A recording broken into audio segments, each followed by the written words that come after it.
तो स्टूडेंट्स, आज हम इस लेक्चर के माध्यम से देखने जा रहे हैं 11th बायोलॉजी और उसके अंतर्गत वर्गीकरण, और वर्गीकरण के अंतर्गत भी एक स्पेशल टॉपिक है जिसका नाम है फंजाई किंगडम। यानी आज हम देखने जा रहे हैं कवक जगत। तो सबसे पहले तो हम ये फीलिंग्स करवाएंगे आपको कि ये कवक होता कैसे, दिखता कैसे। तो आपने जैसे इसके पहले मोनेरा जगत देखा, आपने प्रोटिस्टा देखा, आज हम देखने जा रहे हैं उसी से थोड़ा बड़ा रूप जो कि प्रोटिस्टा से निर्मित है, और इसका नाम है फंजाई जगत। फंजाई जगत को आप अपने खड़ी भाषा में यदि आप समझना चाहें कि ये फंगस क्या है, तो आपने देखा होगा कि जैसे चमड़े का जूता है और वो गीला हो गया, गीला होने के बाद रखा है, धूप में नहीं रखा है, सामान्य में, कुछ दिन बाद उसके ऊपर एक फफूंद सी जम जाएगी। आपने देखा होगा रोटियां 2 4 5 दिन किसी डब्बे में अगर है पैक है तो उसके ऊपर एक फफूंद सी जम जाएगी, जाला सामान्य में। ब्रेड है, ब्रेड को यदि ऐसा रख दे तो उसके ऊपर जाला जम जाएगा। ठीक है, तो ये जो जाला दिखता है ना, फफूंद आप जिसको कहते हैं, यही है कवक। अब इस कवक को यदि आप देखें तो बहुत अच्छे से समझ ही नहीं आता कि ये पौधा है या फिर जंतु है क्या। जड़ तना पत्ती भी नहीं समझ आती है इसमें, ढंग से इसका ये भी नहीं समझ आता कि इसका मुंह कहाँ है, नाक कहाँ है, श्वसन तंत्र कहाँ है, तो समझ आता है कुछ नहीं है। तो यही एक वजह है कि उसमें स्पष्टीकरण ना होने की वजह से ना तो एनिमेले में रखा गया और ना ही सिर्फ नया जगत बना दिया गया है जिसका नाम है फंजाई। अब बात आती है कि ये जो फंजाई जगत क्या हमारे लिए हमेशा नुकसानदायक होगा या लाभदायक भी, ये चलेगा हमारे अपने लेक्चर में। लेकिन सबसे पहले हम देखते हैं कि निश्चित रूप से पूरे जीव विज्ञान के क्षेत्र में कवकों का वर्णन किसी शास्त्र के अंतर्गत किया जाता होगा। तो कवक का वर्णन जिस शास्त्र के अंतर्गत किया जाता है, हिंदी में आप उसे कवक विज्ञान कहते हैं, लेकिन इंग्लिश में उसे कहते हैं माइकोलॉजी। तो यहां से हमारा लेक्चर स्टार्ट होता है।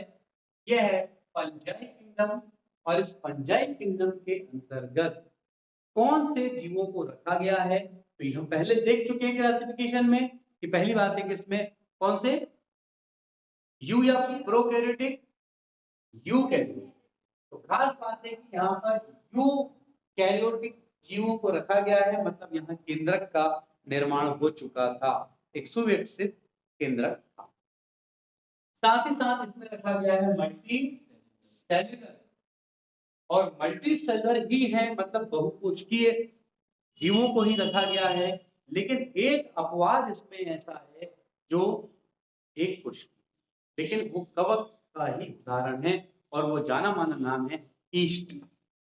ठीक, जो हमारे लिए काफी बेहतर है और एक फायदेमंद है। कहाँ कैसे फायदेमंद है ये बात हम देखेंगे अपने लेक्चर के अगले भाग। देखिए, तो सबसे पहले मोस्टली जीव है इसमें यूकैरियोटिक, इसके साथ साथ मल्टी सेल्युलर है यानी कि बहुकोशिकीय है, पर उसका एक अपवाद ईस्ट है जो कि एक कोशिकीय। और ये होने के साथ साथ यहां आप देखेंगे अपने नोट्स में कि एमसी मतलब मल्टी सेलुलर, प्लस लिखा है एफ। ये एफ का क्या मतलब है? एफ का मतलब है फिलामेंट।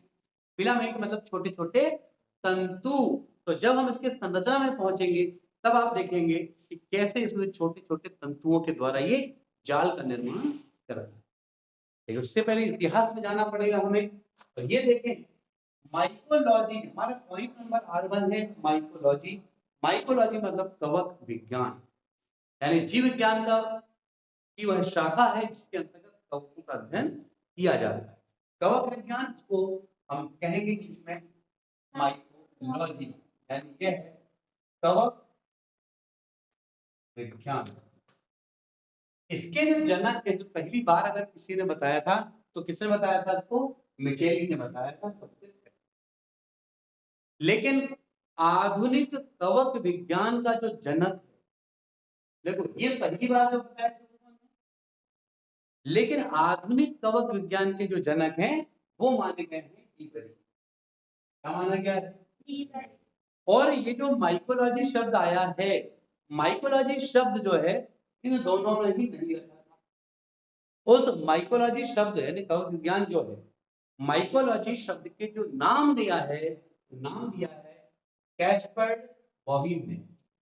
ठीक है, कैस्पर्ड बॉहीम ने। अब बात आती है कि ये वर्ल्ड लेवल की बात है, लेकिन भारत में कवक विज्ञान के जनक किसे मानते हैं? भारत में पहली बार किसने उसके बारे में बताया था? तो वो नाम था मुल्डर और बटलर। ठीक है, मुल्डर और इन्होंने इनको माना जाता है भारतीय कवक विज्ञान के जनक, यानी भारत में पहली बार इन्होंने बताया। ये बात ठीक है। तो ये तो एक हिस्ट्री हुई, आप अच्छे से जानते हैं कि ये जो भी पॉइंट आपको बताए जा रहे हैं ये नीट है। ट्वेल्थ में जनरली बहुत क्वेश्चन नहीं आते। तो ये बात पहले क्लियर थी। यानी आज जो हमारा स्टार्ट हो रहा है फंजाई किंगडम, उसमें जीव कैसे हैं? मोस्टली यूकैरियोटिक है, मल्टी सेल्यूलर है, और साथ ही साथ एक अपवाद है ईस्ट जो यूनिसेल्यूलर है। इसके अलावा इसमें फिलामेंट होंगे। फिलामेंट क्या होगा स्ट्रक्चर में देखिए। इसकी हिस्ट्री देखें हमने कि जनक कौन है, आधुनिक कवक विज्ञान का जनक कौन है, इनका नाम किसने रखा था, माइकोलॉजी शब्द किसने लाया, और भारत में पहली बार किसने इसको बताया। तो इसमें आप कंफ्यूजन पहले क्लियर कर लेंगे। ठीक है, चलो अब हम चलते हैं उन बिंदुओं पे जिसके आधार पर क्लासिफिकेशन किया जाता है। तो एक आवास की बात आती है।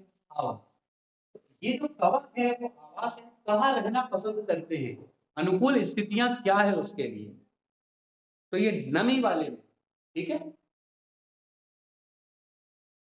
ह्यूमस वाले भाग में रहना पसंद, ह्यूमस क्षेत्र में जहाँ थोड़ा सा नमी नमी हो, नमी मिली और इनको ये मौका मिल जाता है कि अपने आप को सर्वव्यापी। सर्वव्यापी इसलिए कि कहाँ मिलते हैं, पादप में मिलेंगे, जंतु में मिलेंगे, निर्जीव में। सर्वव्यापी मतलब सभी जगह ये उपलब्ध हैं, जल थल वायु, तो उसमें मिल जाएंगे, लिक्विड मिल जाएंगे, सब जगह मिल जाएंगे। ये कहाँ कहाँ मिल जाएंगे आपको? जल में, जल में, वायु में।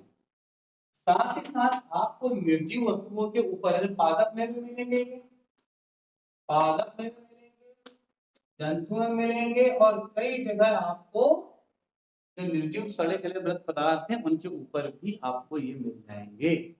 ठीक है, ये रोग जनक। चलो अब बात करते हैं कि यहाँ पे ये जो कवक है इसका रोल क्या है हमारी लाइफ। कवक रोग जनक है, मतलब रोगों को फैलाता है, उत्पन्न करता है, फैलाता नहीं, रोगों को उत्पन्न करता है, लेकिन ये हमारे यूज का भी। अब कैसे कब होगा ये डिपेंड करेगा कि हम यूज करें। रोग जनक में एक है पैक्सीमिया। ठीक है, पैक्सीमिया है, पैक्सीमिया ये गेहूं कीट रोग होता है। कौन सा रोग उत्पन्न करता है? यानी गेहूं में। ये वाला अगर आपको मिल गया, ये कवक जो है वो क्या करता है, गेहूं में कौन सा रोग, बीज रोग, मतलब गेहूं में रोग उत्पन्न करता है फसलों में। अब इसमें ऐसा नहीं है कि हर कोई रोग उत्पन्न करेगा। खाने योग्य भारतीय तो मशरूम, मशरूम की सब्जी बनती है, मशरूम से दवाइयां बनती है, औषधियां भी बनती हैं, यानी काम बहुत सारे हैं इसके, बेकार ही काम नहीं है इसका। अगर माइनस पॉइंट है कवक में तो प्लस भी है। आप देख पा रहे हैं कि खाने योग्य में मशरूम, और औषधि एंटीबायोटिक पेनिसिलिन को कौन नहीं जानता। बेहतर प्रकार का एंटीबायोटिक पेनिसिलिन मार्केट में है। तो पेनिसिलिन किससे बना है? उसके कवक का नाम है पेनिसिलियम। पेनिसिलियम किसका नाम है? कवक का नाम। देखिए पेनिसिलियम, ये क्या है? कवक। ये इयम लगा है मतलब ये कवक है, और यहाँ आ जाएगा पेनिसिलिन। क्या जाएगा? पेनिसिलिन। वो कवक नहीं है, वो एंटीबायोटिक। तो यहाँ क्या जाएगा? पेनिसिलिन। ये क्या है? एंटीबायोटिक। इसका उपयोग कब किया जाता है? जब हम काफी बीमारी से ग्रस्त होते हैं, हमारे अंदर कीटाणु जड़ पनप रहे हैं, तो उनको अगर रोकना है तो उनको रोकने के लिए किसका उपयोग करते हैं? पेनिसिलिन। एक अच्छा प्रतिजैविक। अब देखिए बात रही औषधि, औषधि ऐसे कई एग्जाम्पल हैं, उसमें से एक एक एग्जाम्पल आपको गिनवा रहे हैं केवल कि रोगजनक का एक एग्जाम्पल। दूसरा हमने देखा लिया खाने योग्य भी है, भाई खा भी सकते हैं इसके ऊपर।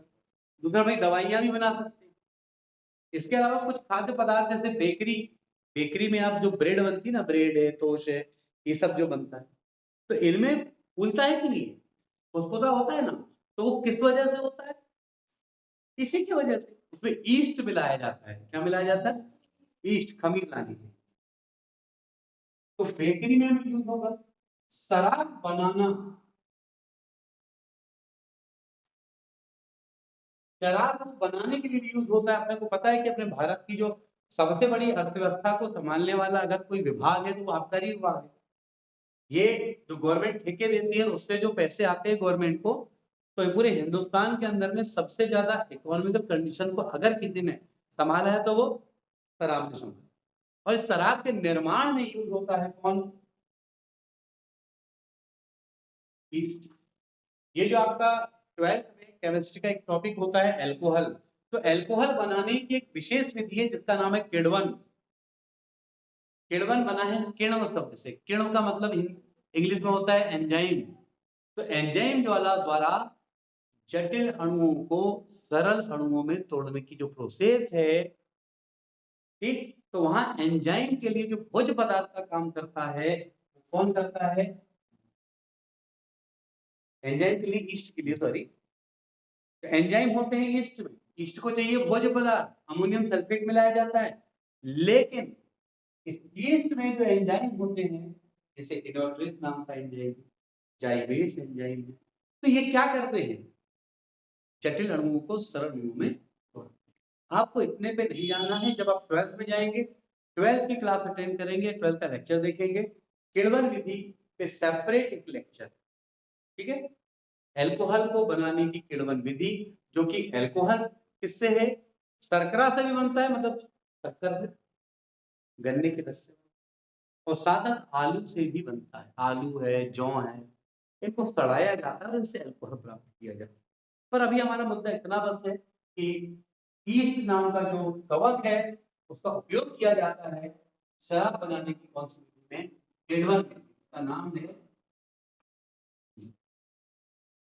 अब बात आती है पॉइंट एमसी, मतलब ये मोस्टली मल्टीसेल्युलर है। यूसी एक अपवाद है यहाँ, और वो अपवाद कौन है? ईस्ट यहाँ एक अपवाद के रूप में होगा। पॉइंट नंबर 9 है हमारा। अब हम देखते हैं पॉइंट नंबर 10 कि भाई आखिरकार कवक जगत में कोई भी कवक दिखता कैसा है? जब इसको इलेक्ट्रॉन सूक्ष्मदर्शी से देखा गया और इसका अच्छे से देखा गया कि मेन स्ट्रक्चर क्या है, तो वो स्ट्रक्चर जो आया उसकी संरचना में हाइफी होते थे। हाइफू मतलब क्या होता था? तंतु होते थे, ऐसे तंतु,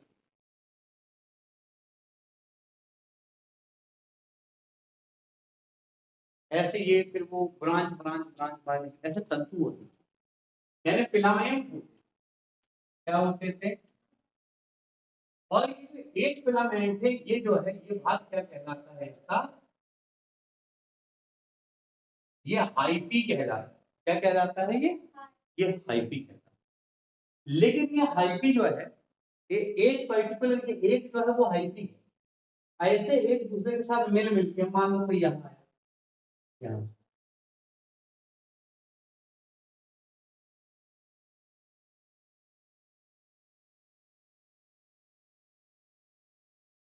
देखो, ये एक हाइफी था, ये अगला हाइफी, ये अगला, ये मिलकर के पूरा एक क्या बना रहे हैं यहाँ पर?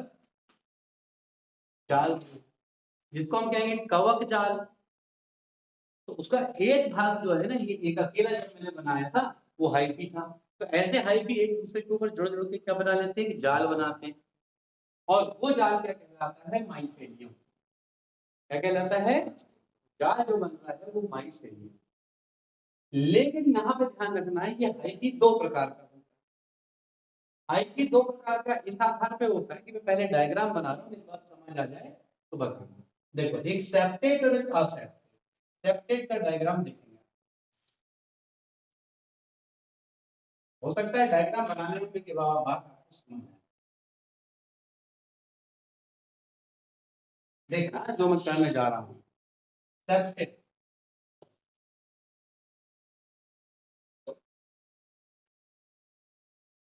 असेप्टेड। जो हाइफी है, इन दोनों के डायग्राम में हमें क्या समझ पा रहे हैं, यहाँ पे एक विभाजन रेखा बनी हुई थोड़ी थोड़ी दूर पे, तो जो हाइफी है वो भी छोटे छोटे खंडों में सेपरेट है, मतलब सेपरेट पृथक अलग अलग खंड है उसमें, तो ये क्या कहलाएगा, हाइफी सेप्टेड। लेकिन यहाँ पे वैसा है क्या, खंड का निर्माण हुआ है क्या, तो ये क्या कहलाएगा, असेप्टेड और असेप्टेड। फिर बात आती है इनका पोषण कैसा होता है। इनका जो पोषण है विषम पोषी, आप जानते हैं विषम पोषी है। एक बात तय हो गई कि क्लोरोप्लास्ट यहाँ पे नहीं होगा, भाई अपना भोजन बना नहीं सकते मतलब क्लोरोफिल नहीं है, और क्लोरोफिल नहीं है मतलब क्लोरोप्लास्ट नहीं है, अंडरस्टूड मैटर है। ऐसा होगा तो कहाँ चले जाता है, पादप जगत में। या तो ये सेप्रोफाइट है या तो पैरासाइट है। सेप्रोफाइट का मतलब होता है मृतोपजीवी,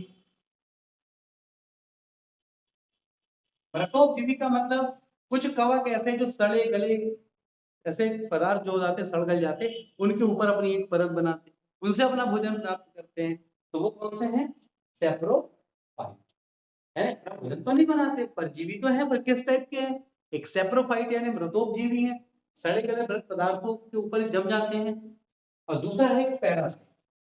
पैरासाइट क्या होगा, ये मरे वालों पे नहीं, जीवित वाले से, है तो दूसरों पे डिपेंड, और किन से, जीवित जीवों से अपना भोजन प्राप्त करेंगे। और अगर वो भोजन प्राप्त करेंगे तो उस भोजन को चूसने के लिए भोजन को लेने की कोई अंग तो होगा, कोई तो अंग होगा इसमें कहीं ना कहीं। तो इसमें क्या होता है कि सूक्ष्म अंग होते हैं, ये सामने वाला, तो यहाँ पे एक होता है चूष्कांग।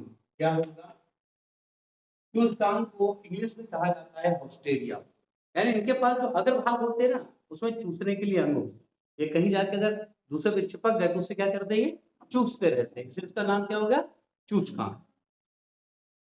तो ये विषम पोषी हैं, अपना भोजन नहीं बनाते, फिर भी दो बात है, सड़े गले के ऊपर से भोजन प्राप्त करते हैं या किसी जीवित से, इस अंतः परजीवी बाह्य परजीवी पढ़ते हैं, लेकिन अंतः और बाह्य परजीवी दोनों जीवित ही के प्रकार हैं, मृतोपजीवी के प्रकार नहीं है, मृतोपजीवी सड़े गले से, यहां तक कोई कंफ्यूजन। फिर बात आती है कि भोजन का संग्रहण, ये जब कवक जो है अपने में भोजन का जब संग्रहण करता है तो किस रूप में करता है, तो वो करता है ग्लाइकोजन, ग्लाइकोजन प्लस वसा, इस रूप में वो भोजन का क्या करता है, संग्रहण। ठीक, फिर बात आती है कि सेल वॉल, इनकी सेल वॉल में क्या होगा, इनकी जो सेल वॉल है वो सेल वॉल किसकी बनी, सेल वॉल वही पॉलीसाइटिन और काय की बनी होती है, काइटिन और पॉलीसेकेराइड्स की बनी। इसके बाद हम देखेंगे कि इस कवक में जनन कौन कौन से प्रकार से होता है, जो चलेगा हमारी अगली स्लाइड में। ठीक है, तो इस स्लाइड की ये चीजों में कोई तकलीफ, एक बार आप कर लें, उसके बाद मैं लेके चलता हूं कि कैसे होता है जनन और कौन कौन सी विधियां इसमें सक्षम है।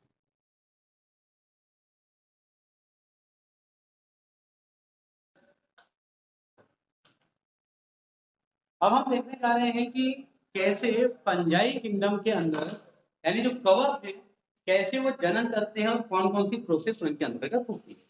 तो हम जनन की यदि हम बात करते हैं तो इसमें तीन प्रकार से अपना जनन करते हैं, एक तो वर्धी, और दूसरा करते हैं अलैंगिक, और तीसरा करते हैं वेजिटेटिव, असेक्सुअल और सेक्सुअल।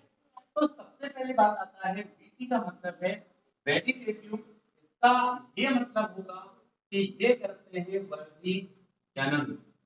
और बात रही जनन की, वर्धी जनन की, वेजिटेटिव प्रोपगेशन की, तो ये बात हमने ऑलरेडी देख चुके हैं कि केवल नाम से ही क्लियर हो जाएगा, तो कौन कौन सा है इसमें, बहुत सारे थे, उनमें से कौन से, उनमें से फ्रेगमेंटेशन, यानी कि हिंदी में हम कहते हैं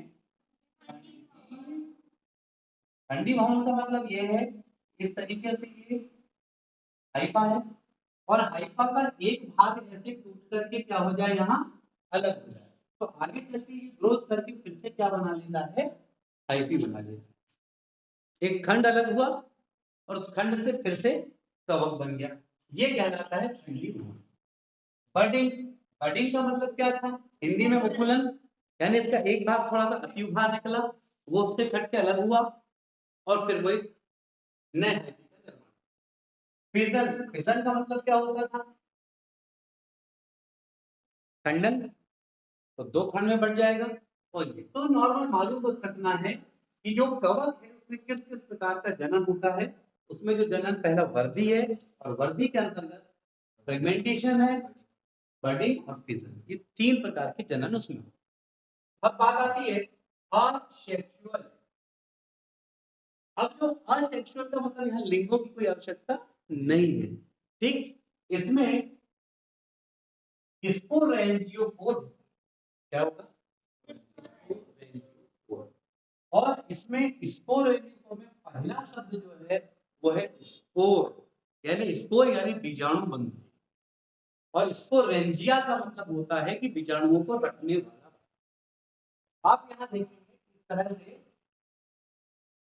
जैसे मान लें ये हाइफी, इस हाइफी में यहाँ पर क्या होगा, छोटे छोटे ऐसे भाग होंगे, इस तरह। तो ये जो छोटे भाग हैं, ये भाग जो कहलाएगा डॉट डॉट डॉट, ये क्या कहलाएगा, स्पोर, क्या कहलाएगा। और यहाँ जो कंप्लीट भाग है वो क्या कहलाएगा, स्पोरेंजिया, क्या कहलाएगा, जो हाइफी के ऊपर इस तरह से है। अब इसमें दो भाग है, एक ज़ूस्पोर है और एक एप्लानोस्पोर। जो ज़ूस्पोर है इस तरह से बनने के बाद ऐसा बने, यानी ये थोड़ा सा ये है और ये सिंपल। अब ये ऐसा है, इसका मतलब क्या है, गति। इसमें जो फ्लैजिला टाइप का कुछ निकला हुआ वो क्या देगा, गति। मतलब जो ज़ूस्पोर है ये मोटाई होता है, मोटाई का मतलब होता है कि ये गतिशील होता है, और ये वाला जो भाग होता है वो, ठीक। और ये भाग जिसके अंदर होते हैं वो एक भाग होगा जिसके अंदर ये होते हैं,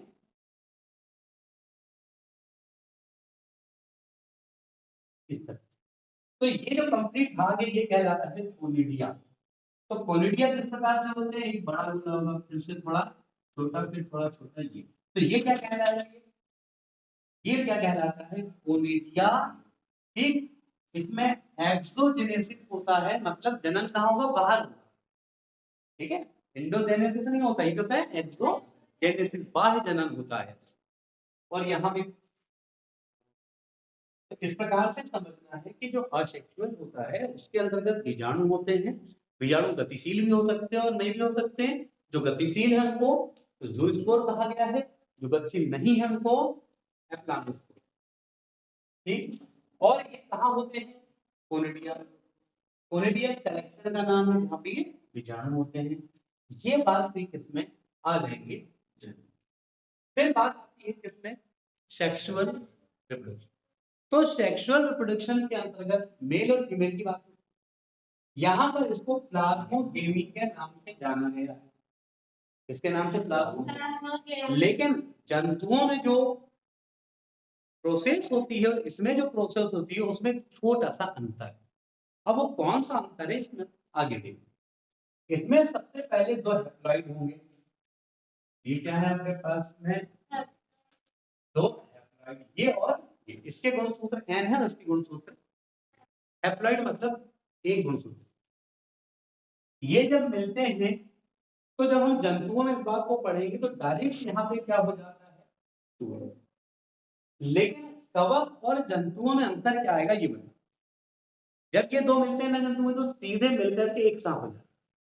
लेकिन यहाँ क्या होता है, देखो ये दोनों जब मिलते हैं ना तो दोनों के केंद्र कभी अलग अलग रहते हैं।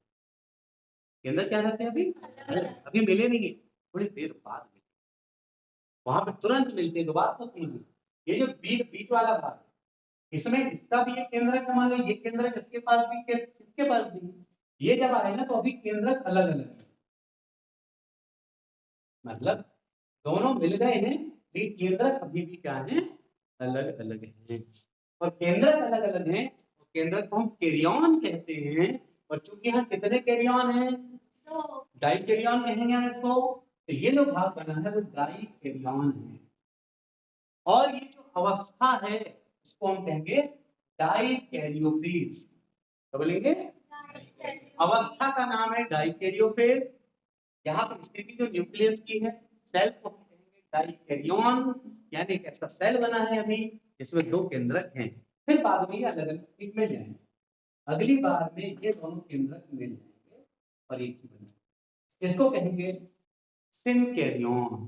क्या बोलेंगे, और ये हो जाएगा आपका और इस तरह का जो जनन है वो आपको मिलेगा किसमें, बेसिनोमाइसिटीज और एस्कोमाइसिटीज। ठीक है, बेसिडोमाइसिटीज और एस्कोमाइसिटीज, इनके अंतर्गत आपको इस प्रकार का सेक्सुअल रिलेशन देखने को मिलेगा।